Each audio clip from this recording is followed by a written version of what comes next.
नमस्कार मित्रों, आज हम लोग अयोध्या सिंह उपाध्याय हरिओध द्वारा रचित एक तिनका पढ़ने जा रहे हैं। इसमें कवि ने मनुष्य को अहंकार नहीं करने की सलाह दी है और इस बात को उन्होंने एक घटना के माध्यम से दिखाने की कोशिश की है। यहाँ कवि लिखते हैं कि मैं घमंडों में भरा ऐंठा हुआ। तो घमंडों का अर्थ है अहंकार, ऐंठा का अर्थ है अकड़ा या अकड़, यानी अहंकार में अकड़ा हुआ। तो मैं यहाँ प्रयोग किया गया है घमंड के लिए कि मैं घमंडों में भरा ऐंठा हुआ, एक दिन जब था मुंडेरे पर खड़ा। तो मुंडेरे का अर्थ क्या है? दीवार का हुआ ऊपरी भाग, जो ऊपर की छत के चारों ओर कुछ उठा होता है।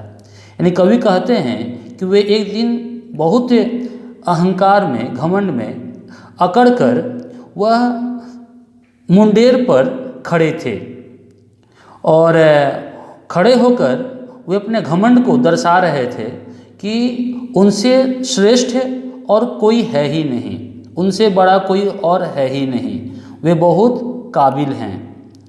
लेकिन कुछ समय पश्चात ही अचानक दूर से उड़ता हुआ एक तिनका आँख में मेरी पड़ा। लेकिन कुछ समय बाद अचानक एक तिनका, तो तिनका क्या है? तिनका जो है आप ये दे सकते हैं कि किसी घास या कोई भी जो है बहुत ही छोटा टुकड़ा जो आँख में पड़ते ही बहुत ही कष्टदायक बन जाता है। तो यहाँ कवि ने इसी तिनके के माध्यम से दर्शाया है कि अचानक बहुत दूर से एक उड़ता हुआ छोटा सा तिनका कवि के आँख में पड़ जाता है। और पड़ने के बाद की स्थिति क्या होती है? अब तक जो कवि घमंड में अकड़ा हुआ था, घमंड से भरा हुआ था, वही मैं झिझक उठा। मतलब झिझक मतलब क्या होता है? संकोच, संकोच में पड़ना। अब वो संकोच में पड़ गए। संकोच में क्यों पड़े? क्योंकि इससे पहले वे अहंकार में खुद को श्रेष्ठ मान रहे थे, लेकिन एक तिनके के कारण वह इतने बेचैन हो गए, इतने असहाय पड़ गए कि उनके अहंकार जो है वह न जाने कहाँ उड़कर चला गया।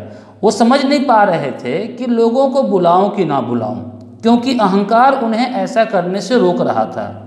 तो वो संकोच में पड़ गए, हुआ बेचैन सा, और बेचैन हो गए, व्याकुल हो गए। यानी उस तिनके से आँख में जो दर्द हो रहा था, कष्ट हो रहा था, वह कष्ट उन्हें बेचैन कर दिया। और क्या होता है? आँख की स्थिति लाल होकर आँख भी दुखने लगी। और चूँकि जब तिनका आँख में चला गया है तो आँख लाल हो जाती है और आँख में दर्द होने लगता है, इसलिए कहा गया है कि आँख भी दुखने लगी।